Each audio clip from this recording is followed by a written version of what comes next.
Welcome back, watch fans. We got an amazing episode for you today. Before we even start, make sure you click like, subscribe, upvote button, thumbs up button, whatever it is. And today we're talking about, actually, we're doing a review, a response video to, the Grifter channel. That's right, the Archie Luxury channel. He had actually kind of an interesting discussion. I just noticed that with Hitler's grandson. That's this guy who calls himself Jonathan Quayle Higgins, the trinity chaser, sending out penile photos to members of the watch community. That's right, unbelievable but true. But this is actually fact. Then we got Patek Philippe, the Slurpee boy, the guy who runs the 7-Eleven empire in Toronto, and he's been embezzling his family's money to buy some shitter watches. And also we got the the Klansman from Oklahoma, and actually the interesting discussion. So we're going to see what they have to say and get some comments. And by the way, make sure you click the join button if you want to become a baron, if you want to become an aristocrat in the channel, if you don't want to be just a loser. You freeloaders, you don't want to be a freeloader like Watch Nicholas. You want to be an aristocrat. And you can do that by clicking the join button to get access to all our top secret content. All right, so let's get into it. Oh, I think their channel is actually live. That has been done, and it was the first. So So, but I wanted to entertain the punters a little bit. What to look for when you're buying a used Lange. And Russ and I. Oh yeah, so that's Hitler's grandson Higgins. Talking about his favorite brand, Langenzoon, which is also the favorite brand of Der Führer. That's right, Der Führer. It was his favorite brand. But actually, it's actually a revival brand. It's a Phoenix brand. This is, the real Langenzoon was basically carted away by the Soviets. The Russians came in, and after the war, they basically took everything. They took prisoners from the watchmakers. Everything. They took all the machinery back, parts, everything back to the Soviet Union as part of war reparations. And my understanding, this was told to me by somebody who knows the thing, the reason they took Langenzoon and not Glashütte was because Langenzoon actually was basically very connected to Der Führer, whereas Glashütte, was basically, it's the same company, related company, but they were not favored by Der Führer, although they did employ slave labor. That's right. Glashütte did employ slave labor in their factory. I think they were making military, what do you call it? They weren't making watches at that. I think they were making like dials for who knows what they were making, right? Anyway, let's get into this. We've been discussing this particular watch a couple of days ago. Why is that not jumping on? So 1 second. Okay. No problem. We got Mr. Jim in the chat as well saying that the Patek Philippe is sexy. He always tells us to stay sexy. Oh, see, this is what we have a Baron Snoosen. That's right. This man is an aristocrat. I've heard so many disaster servicing from Lange. You know what? I'll tell you something interesting. I heard from an AD, right, who worked at a boutique. One of the Omega brand owns the Omega owns Omega owns Glashütte, Breguet, and Omega and Swatch, right? And he told me they got some real problems. They got a lot of returns from the Glashütte. So listen, the Germans, the Germans aren't what they used to be. I mean, I don't know. They gotta bring Der Führer back, because I think they probably have all these these migrants from Pakistan or all these Middle Eastern migrants coming in there who don't know how to make watches, because real authentic Aryan would not. I mean, it would be disgrace to make bad machinery, right? I mean, but this is what's been happening with Mercedes. I mean, all the German car companies have the same problem. I mean, it's really like I don't know what to tell you, but things have been going downhill for about 20 years. I don't know. Is it a coincidence or no? It is. The Patek from the front and from the we should find out by asking Hitler's grandson. That's Higgins. dial is super. I don't like it, by the way. I don't know why he's not proud of his ancestry. Anyway, so this is the watch. Now, apparently, this is a watch. Now, by the way, in this conversation, I think they were talking about the rise of the Indy brands, and actually, there's an interesting point they bring up. I think Patel, Slurpee Boy, brings this up, which is that some of these Indy brands like Recepi, and there's a bunch of these other guys. There's too many of them to count now. You got, one of the ones I like is this guy Simon Brette, which we've been talking about for a while, for about 6 months now. That's become a very hot brand. But basically what they're saying is, hey, these guys are doing much better work. I mean, much more impressive than the Holy Trinity, so-called, the whoary Trinity. Is the whoary Trinity in danger? Is Patek Philippe, Audemars Piguet, and Vacheron in danger of being surpassed by these upstarts? Let's see what they have to say. But anyway, so Patel, actually, he's interested in getting this watch from Patek. Let's see what Hitler's grandson has to say. Look at it on the strap, Iggy baby. Look how sexy this looks. Come on. All right, I'll put your thing back. Yeah, mud color. Okay, so what you have to know about Lange is service history. I know that Lange is taking pictures of each watch, of every watch that is leaving the factory, and why they do it is they memorize the position of the screws on the case back. Ooh. So the first line of action, and you and I have been talking about that. The first line of action when you're buying a Lange is to make sure that it hasn't been opened after it received a service from Lange. Why is that? Interesting. Okay, so Higgins, he's got the inside scoop from Der Führer. I had now the case 2 or 3 times where Lange, without even looking close to the watch, they quoted me a higher price than their normal service prices, because the watch has been opened and there's potential damage to the watch. So they don't even open it. They don't excuses. Even inspect the parts. They just look at the position of the crown, and when they detect it has been opened in the meantime and not by somebody in the Lange. The Germans are very, very, the real Germans. I'm talking about, real authentic Germans. They're very, very specific. Things need to be in order. They need to be in order. Organization, they charge you more, and that is a risky game. So when you have decided for a particular watch, I advise everybody to have a picture of the case back and contact Lange if that watch has been opened by a third party or not. So that is what I would do if you're really seriously interested in a Lange. I would call my friends and ask them, hey, is that watch okay, or does that classify for having been opened by an external company? Yeah, there's a famous story on YouTube. You guys can look it up. Like Lange horror is easy to find, right? It's a very, very famous story, and that is how they actually figured out that the watch was tampered with. Was Lange had a photograph of the watch as it had left the factory and said, the records. We have the records. The screws are not in the same place, and therefore it's been tampered, and you have to pay for the service. So yeah, it's a bit of a minefield, guys. This is why I'm glad Higgy's on, because people don't usually talk about it. People don't talk about, people always talk about the minefield and vintage, but they don't really talk about when it comes to Lange. We have one super chat here, Higgy, before I let you get back to it. We got killed in here, $2. Thanks so much. See, the problem with these watches, the Lange watch, is again, you got a hockey puck on the wrist. Like, what's the point of the watch? It really makes no sense. But anyway, let's get to the more interesting stuff. They're going to be talking about, I don't know, some shitter brands. There's nothing wrong with that.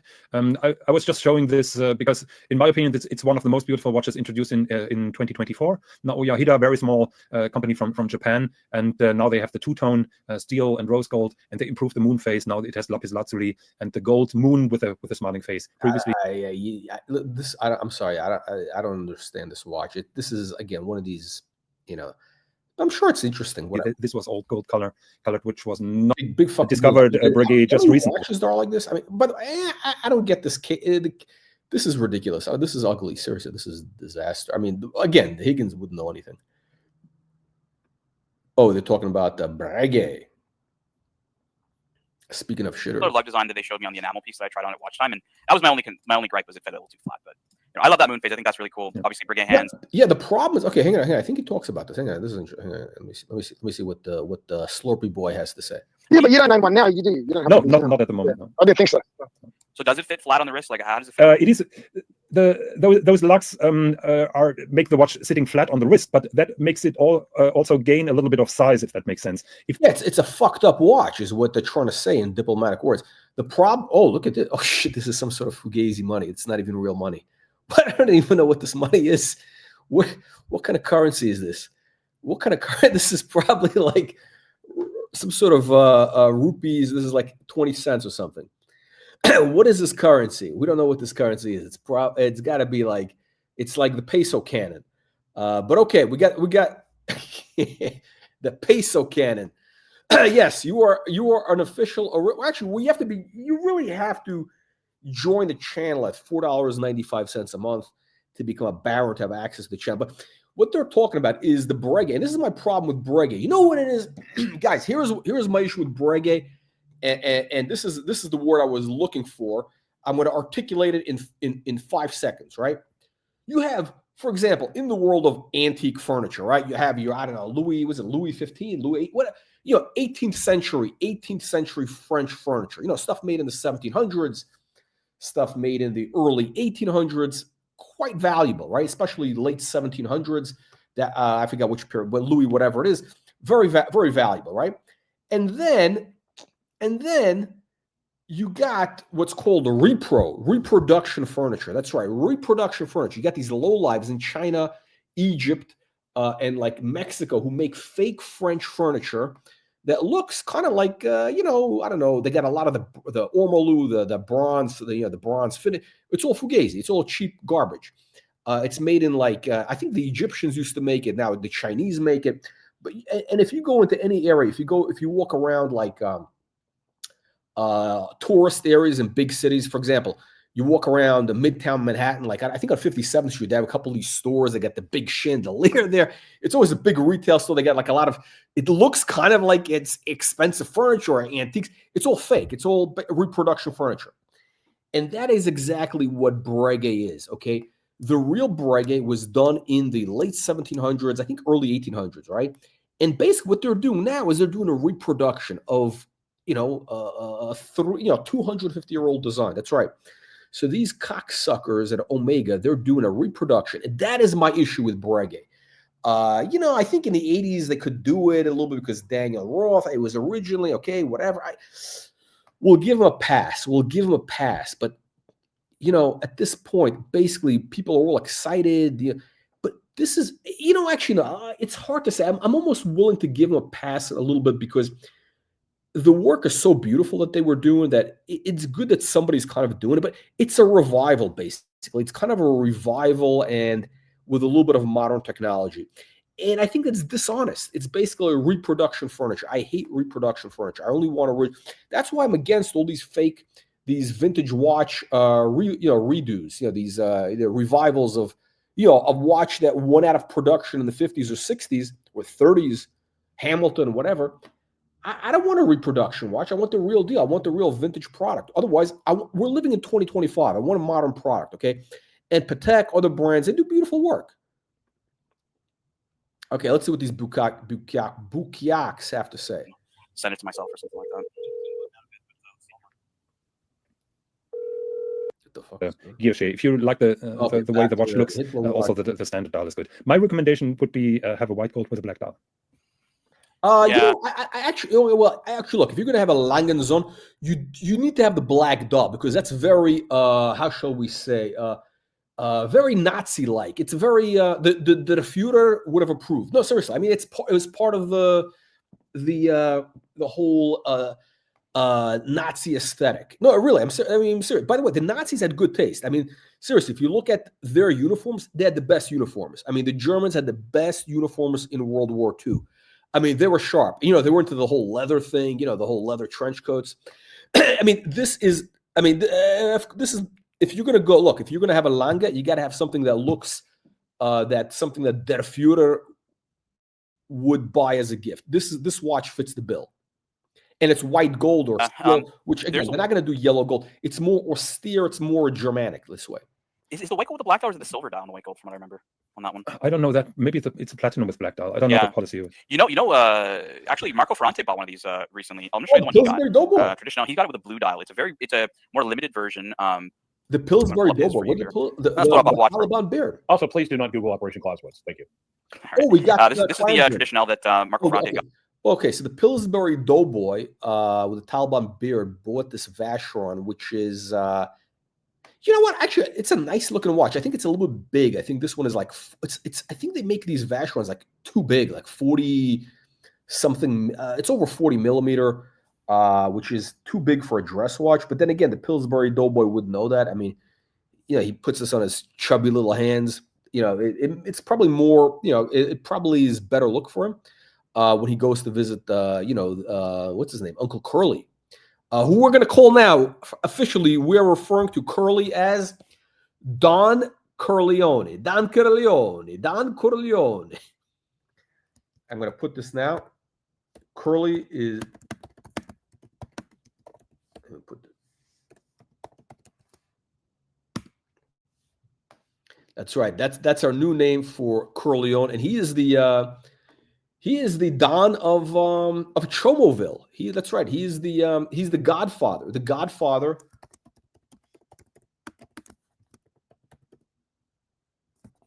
Chomoville.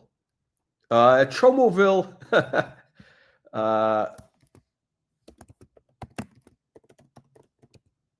Let me put this in here in the comments.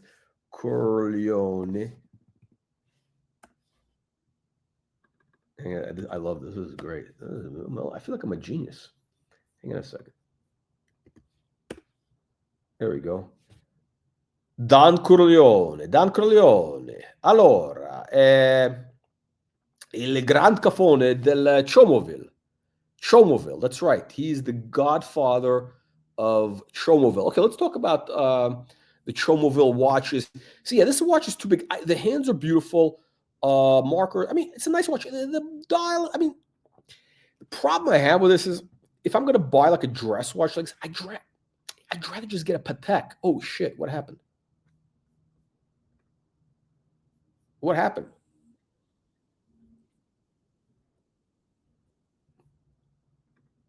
Oh shit!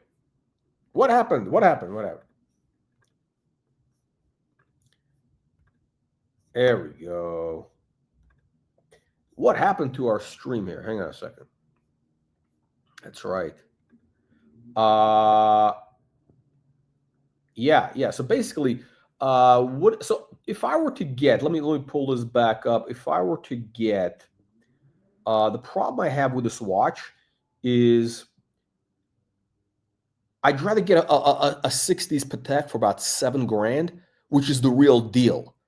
I mean, it's a fine watch. Don't get me wrong. It's, very nice quality, but you know what? It's kind of like, whatever. I mean, I'd rather have like, I don't know, how much is this? Probably like $20,000 or something. I don't know. Probably $20,000.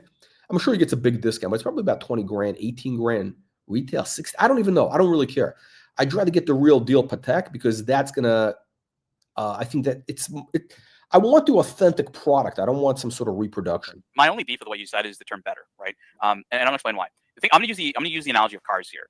I don't necessarily consider Koenigsegg better than. Oh, hold on a second. This actually is a good discussion. This is why I'm doing this video, because Slurpee Boy actually has something interesting to say. He has a very interesting viewpoint about the Indy brands. Actually, this is the point of the whole video. This is the point of the whole video. He got traditional. He got it with a blue dial. It's a more limited version. I'm gonna pull up his for you here. Oh, real money here. This is Also, real please money. do not Google Operation Clausewitz. Thank you. All right. This is the traditional that Marco Ferrante got. Yeah, we got a super chat. Hang on, we got a super chat. I forgot. I'm supposed to read the super chats. I'm sorry, guys. Mr. Baron Snoo Snoo, £5. That's real money, by the way. Pounds, not Canadian dollars. Canadian pesos. Praying JLC release white gold black doll JLC perpetual. Ooh, JLC. You know what? Just for you. You know what I'm gonna do? Just for you. I'm gonna. I'll go to the. We'll look at JLC perpetuals. My question to you though is: would you be open to a Polaris? Actually, hang on a second. Let me just pivot real quick because we got a real Baron here and a donator.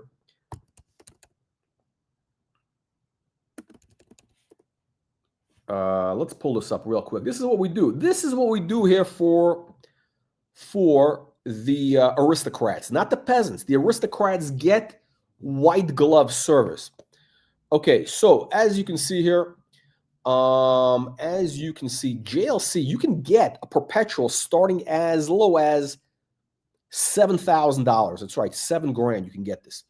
There are some issues with these. These are a little bit older. They got like that movement by what I forget the guy who made these originally, and basically, if you advance it too fast, you're gonna have some problems. But if you're very careful, you'll be okay. So basically, don't advance it because otherwise you're screwed. Here's what I love about these JLC perpetuals. It's the guy from IWC, whatever his name was.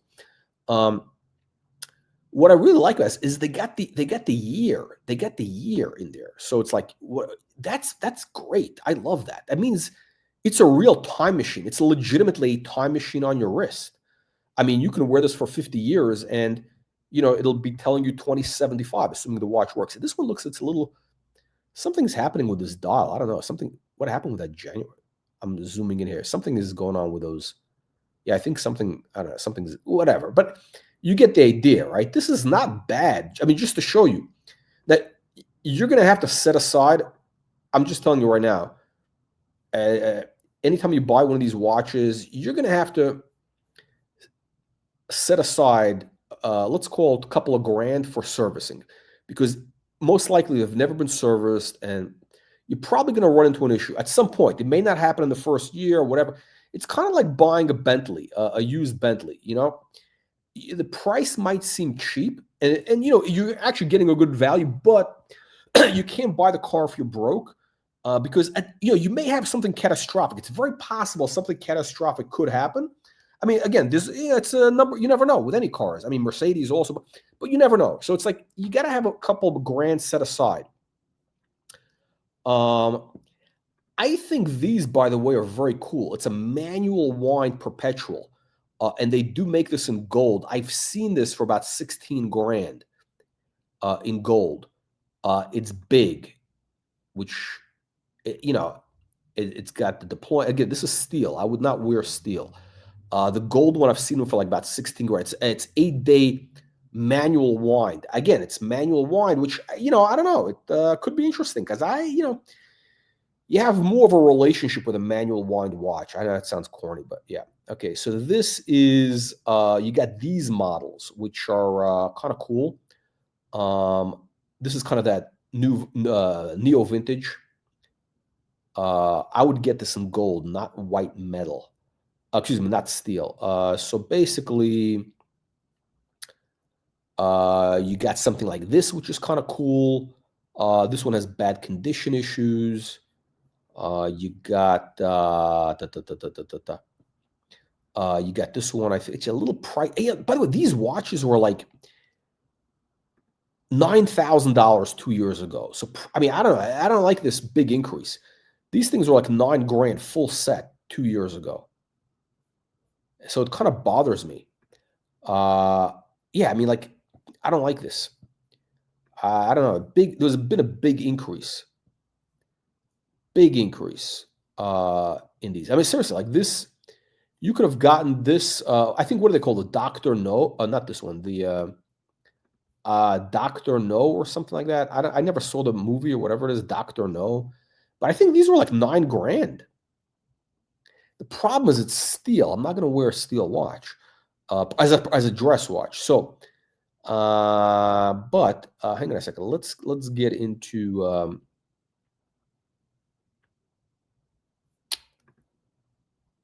Is this gold?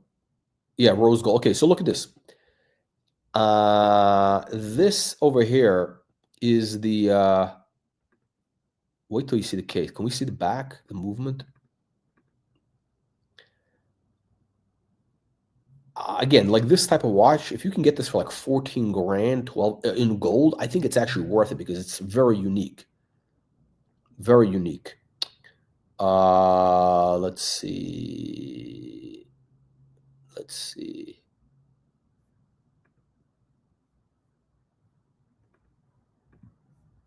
Again, manual wind. It's chunky. By the way, we're gonna have some drama. We're gonna get to the drama. We're gonna be talking about Chomoville. We'll be talking about Chomoville and Kukistan. That's right, Chomoville. Watch Nicholas. Why don't you hop on? We're gonna be talking about Uncle Curly, aka he's now the Don Corleone, the godfather of Chomoville. That's right, Don Corleone, the godfather of Chomoville. That's right, unbelievable but true. Unbelievable but true. Unbelievable. Okay, so let's get to let me just finish off on the tangent here of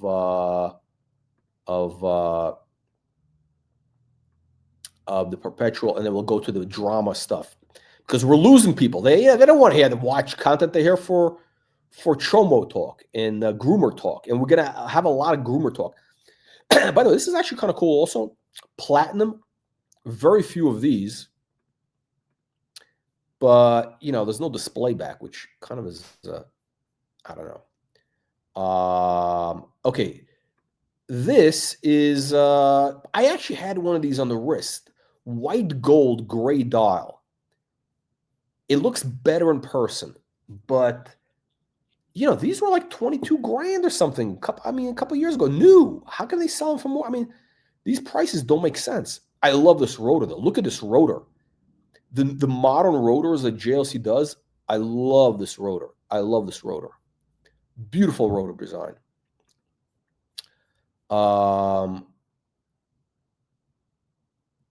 Yeah, it's a problem. So I think the one watch which I think is interesting, but again, it's kind of like it's almost what is this? Rose gold blue dial. I actually saw this. It's not bad, but 30 grand. I mean, it's a lot of money. 30 grand for a JLC. I can't do it. I think retail is like crazy prices. They're crazy. They're nuts. And this is okay. It's not bad. The blue dial is not bad. Which is cool. I highly recommend you check out this watch, the Polaris Perpetual. If it was significantly cheaper, I would actually be interested. Why? What makes this watch great? It's basically a sports watch that's a perpetual, meaning you can give it a beating. And it's got a timing function. It's like the Yachtmaster. You turn this over here, you turn this, and it's like a Yachtmaster. And it's a perpetual calendar, and it's got the year and the millennium. Look at that. And you can put on a rubber strap or a leather strap. The only problem is it's a little thick.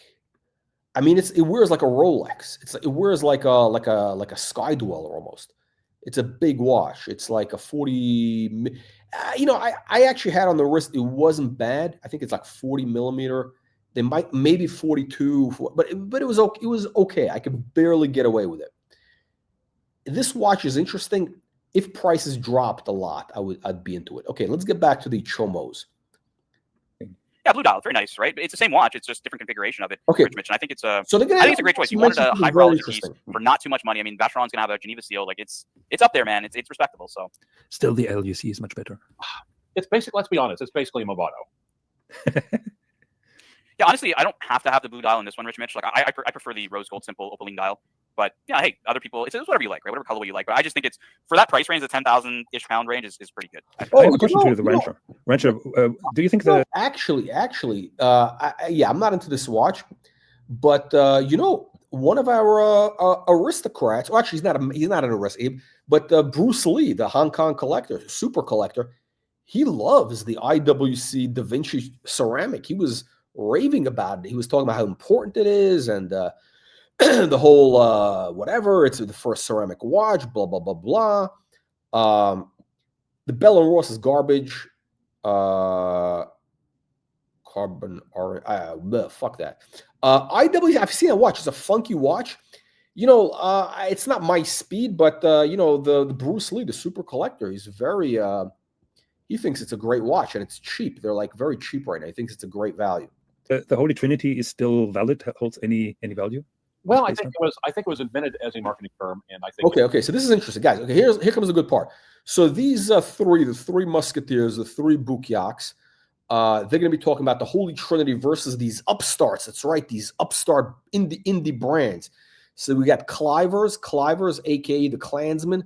We got Higgins, aka Hitler's grandson, and Patek Philippe, aka the Slurpee boy, the 7-Eleven baron. Yeah.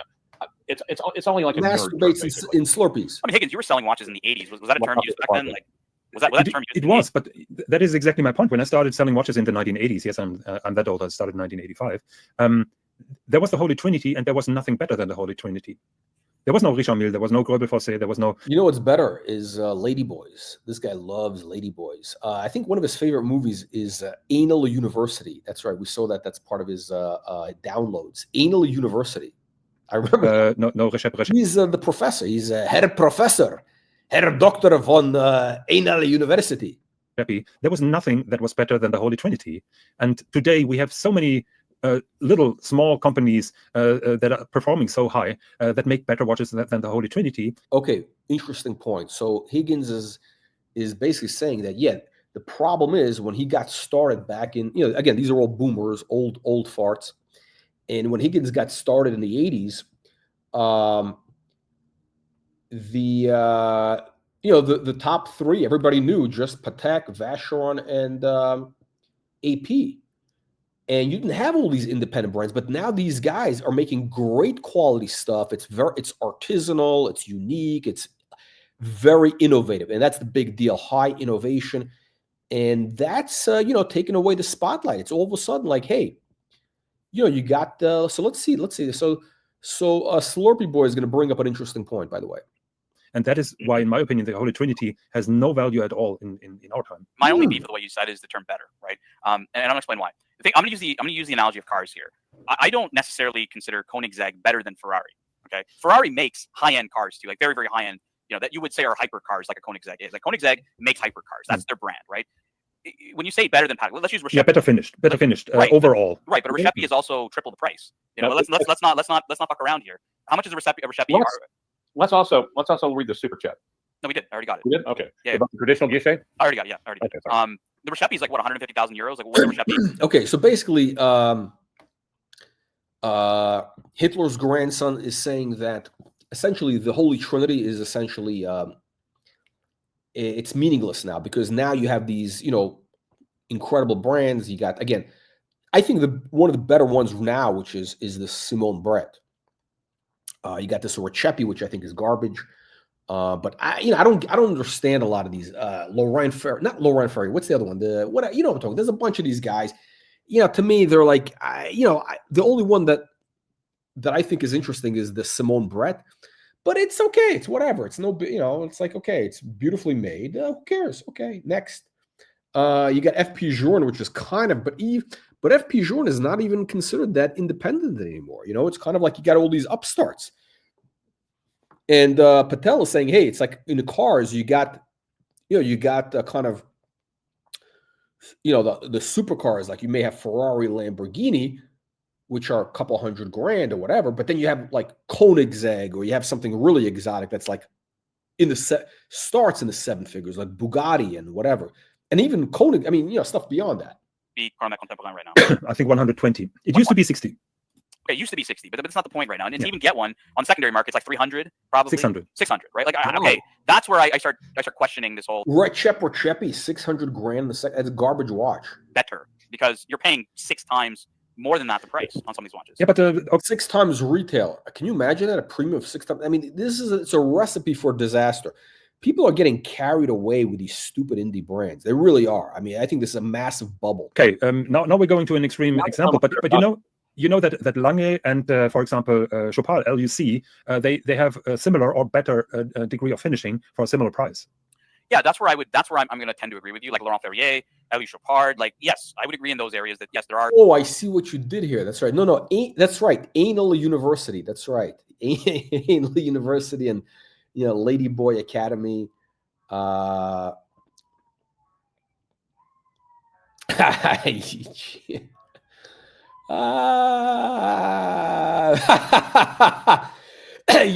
the way, listen, the Bentley has no problems. The only problem I'm having is the wheels. They got the chrome wheels, and there's corrosion happening in the wheels because, I don't know, corrosion with chrome. I don't know. I've never had chrome wheels before, but yeah, I mean, it's 2006, right? So the wheels, I don't know, it's like almost 20 years old. No, it's 20 years old, basically. Car drive is amazing, by the way. I got 56,000 miles. But the wheels, I'm having problems with the wheels all the time. I'm looking for new wheels. But it's expensive. Like to get the wheels, it's like $4,000 for what do they call them? Knockoffs, knockdowns, or whatever they're called. Takeoffs. Because I got to have the original Bentley wheels. But it's going to be $4,000, and they're only going to give me like $100 from my existing ones. So it's like unpleasant. It's unpleasant. But something has to be done. I'm dealing with all sorts of tomato cans having these wheels fit. All some nonsense. I said the same thing to Kelsowitz with the Audemars Piguet. I said, why did you pick Patek Philippe over a watch that arguably is better and probably at a very similar price? And his whole reasons were different than the finishing part of it. But like, oh, you talk Kesselitz. Kesselitz is a Bouquiac. I mean, Laurent Ferrier is a garbage watch, by the way. When you say that, these are better, they're also a lot more money. And the Pateks that are at that money range are incomparable quality in certain cases. So Slurpee Boy is basically saying Patek is still the king. I don't know. I think that's the kind of statement that Iggy's making, because that's a statement that a lot of people say, and you need to take that with a grain of salt, because I don't think it's... Well, I agree with taking the price in consideration. I was just trying to draw a picture that no matter of the price, nothing was better than the Holy Trinity back in 1985. There was nothing. That's the same thing in the car. That's right. Yeah, the world is... No, things have changed in the last, really in the last 10 years for sure. I mean, it started earlier, but it really... Right. There was no Koenigsegg in the 1980s, exactly. right? Like it was Porsche, BMW, and Mercedes, yeah. Yeah, and even, well, you saw Ferrari, you had Lamborghini, McLaren had... I like Higgins, Porsche, BMW, Mercedes. They're the top three. Only the German cars. Not Ferrari, Lamborghini, Bentley, Aston Martin. Who else was out there? What does it? Maserati. I don't want to say Alfa Romeo. Alfa Romeo is kind of not, but Maserati. Hadn't come out then, right? There's no McLaren F1. I'm talking because that's how I'm looking at what Recepi is, or Dufour, or Kari Voutilainen. Those are like the hypercars, the ultra luxury. Kari Voutilainen, another brand. I don't understand Recepi, Kari Voutilainen. So basically, Patel is comparing Kari Voutilainen and Recepi to like the Koenigsegg and really stuff which is very exotic.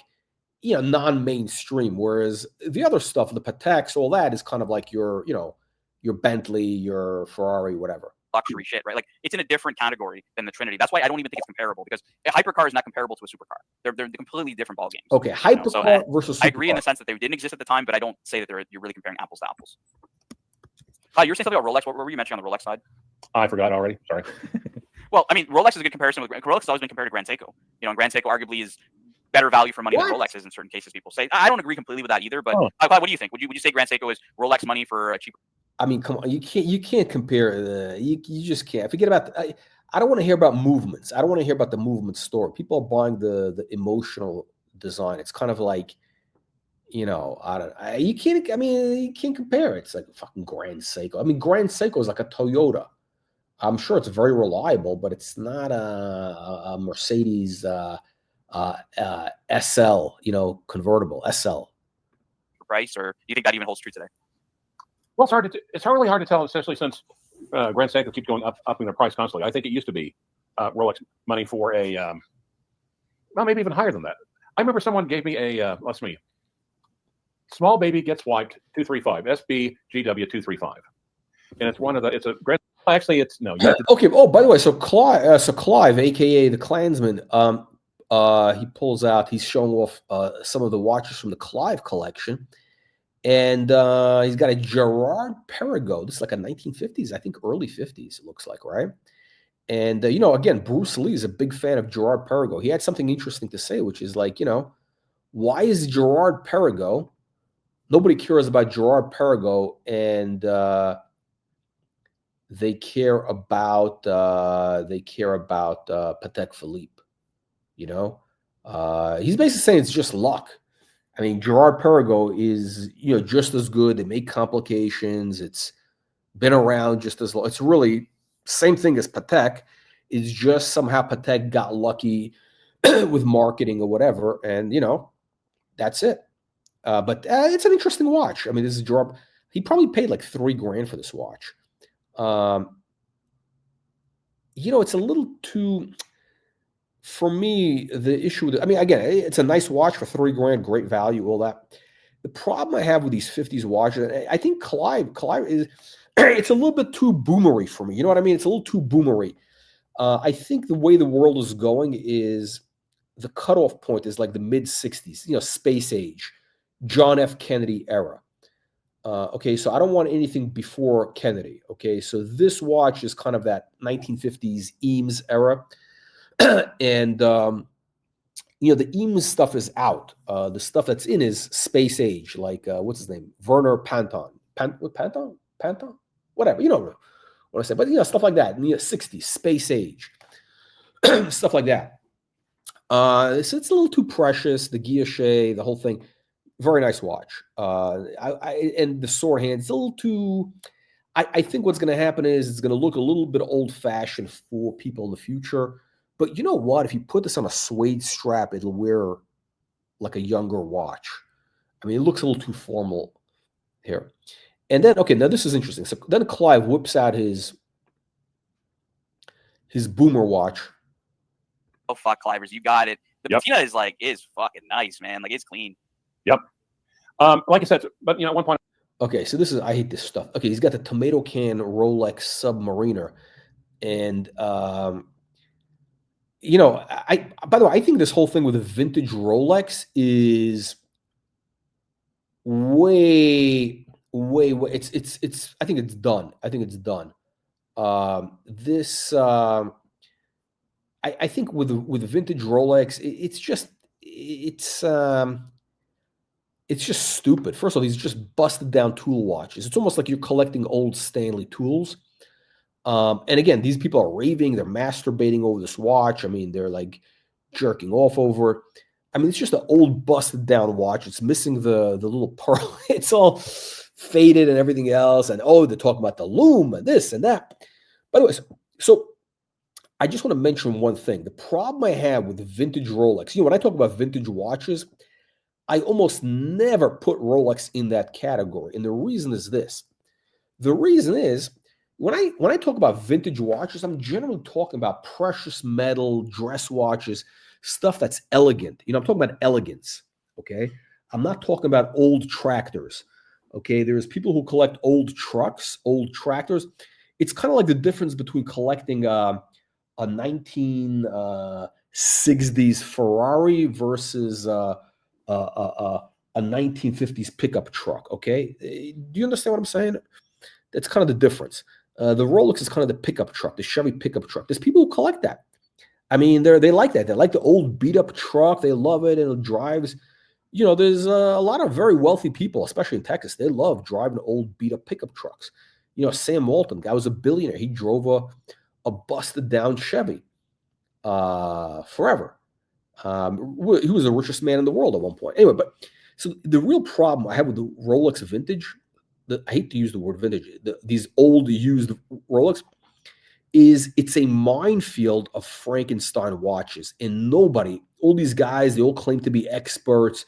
These jerk-offs you see on YouTube, they're pulling out their loop and the loop and this and that. They're looking up close like they're, examining, a Leonardo da Vinci painting or something. I mean, these guys, like, they're real connoisseurs, these guys with their loops, and they ooh and ah, then they tell you, you got that, what I'm talking about. You got that Bukiak on 47th Street, who's in New Jersey. You got that bridge and tunnel Bukiak. You know what I'm talking about, the Bukiak, who's like, he looks like an old carny, looks like an old busted down, that bridge and tunnel Bukiak, who claims that a Rolex named the watch after him.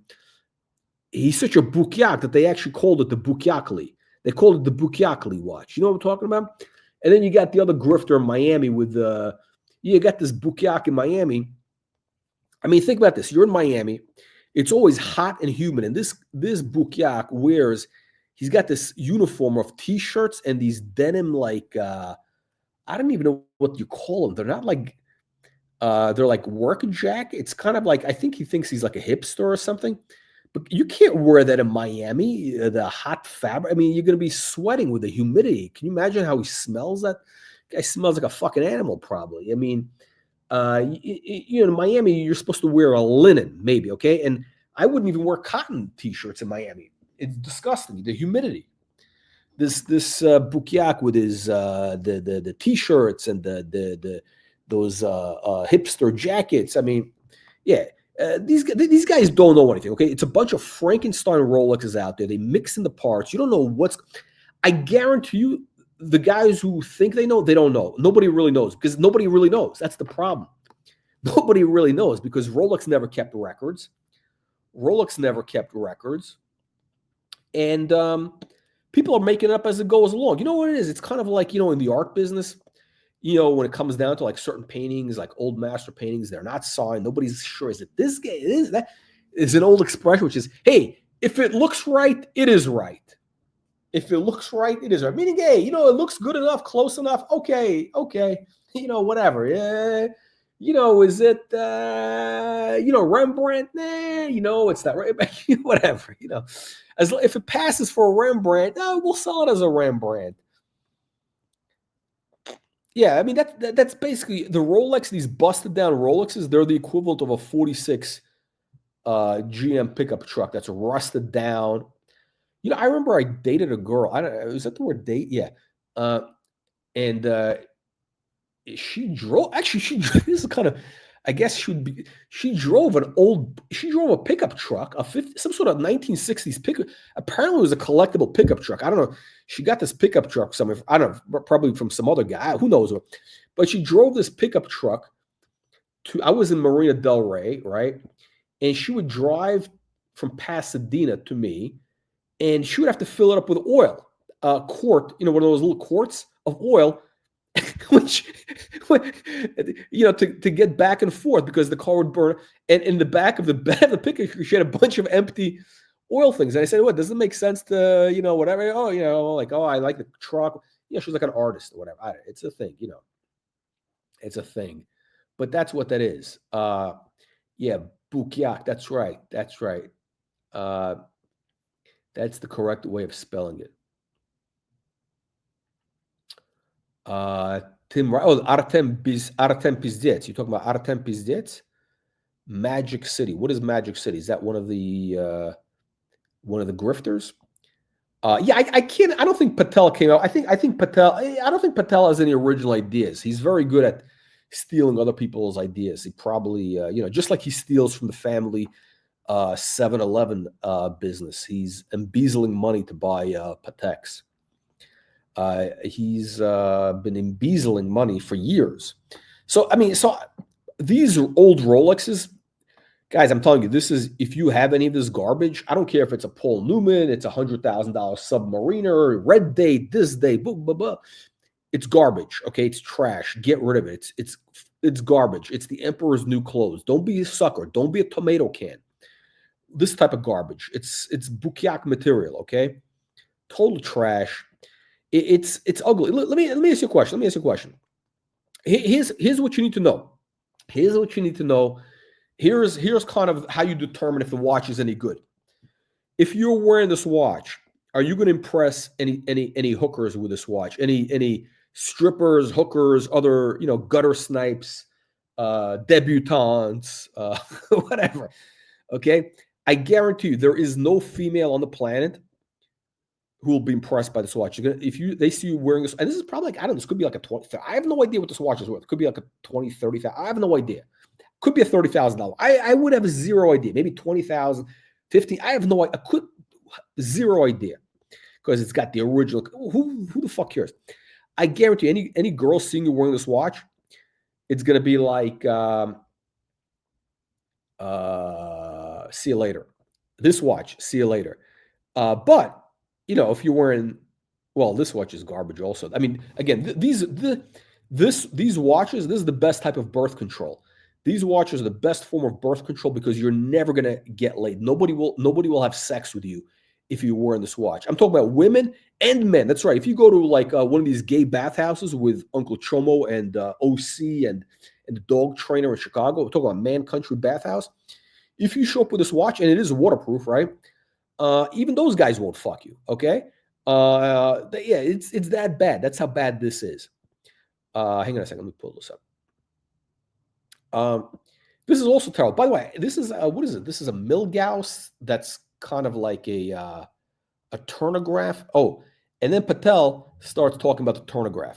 an anti-magnetic, like anti-rain, not too trivial to discuss, or could Rolex modernize it and call it EMP proof. Kind of like that. Yeah, that's you're kind of on the right way. They don't know the old white dial Rolex. with the red hand. They Yeah, don't man, like know that's old what I Rolex. They think want chronograph, new. man. They want That's what I'm thinking. shiny. Rolex chronograph. Or the blue dial with the red hand. Rolex chronograph. Watch Nick. Hold and on, then we got watch the, Nicholas. If You you told me hop that was on, if you hop Oh, man, on, I we'll like cover. these. Okay, I don't know, watch Nicholas. like, I'm gonna this make is you a deal. If you hop on, I'll cover it. We got if you hop onto the link, we got the link. If you hop on, we can talk about the Soyego stuff. It's gold. I mean, that stuff is gold because that's basically, it's not colony. I'm calling it now. Hang on. There we go. That's the link. It's not the colony. Our new name for it is Chomoville. No, Kukistan. Hang on. Kukistan. That's the watch colony. It's the Kukistan. So we're gonna cover this. This is great stuff. We're gonna this is like that. Okay, we got some comedy gold coming up here. Comedy gold in just a second. We're gonna pivot to some homoerotic talk in just a second. I know you guys are waiting for this. Okay, so now you talk the chronograph. I don't know. I love the chronograph, but I actually, if I were to get this, I would get this with a blue dial with a Jubilee bracelet. That watch is going to be a classic. The Jubilee. I mean, this fucking Bukiak, he doesn't even know anybody. He pulls this up. You want the Jubilee bracelet with a blue dial. That's the one to get with the hidden clasp. This is garbage. You want only the blue dial one. Or the 70s or the 60s. I have two of them. I have two turnographs. That's how much I love turnograph. I don't know if this is one you hate, Clive. Why would you not like this? This is cool. No, I do like it. And I would like one of those. I've had like maybe one or two of the original ones, but yeah, of the Thunderbird. However, yeah, very obscure, man. That's why I like it. It's quirky, it's obscure, but it's still a very good looking watch. You got the red hand on this one. It's nice, man. It's very Yeah, not to mention the red date, the roulette wheel. Okay, should we pivot to homo talk? Okay, let's pivot to to homo action.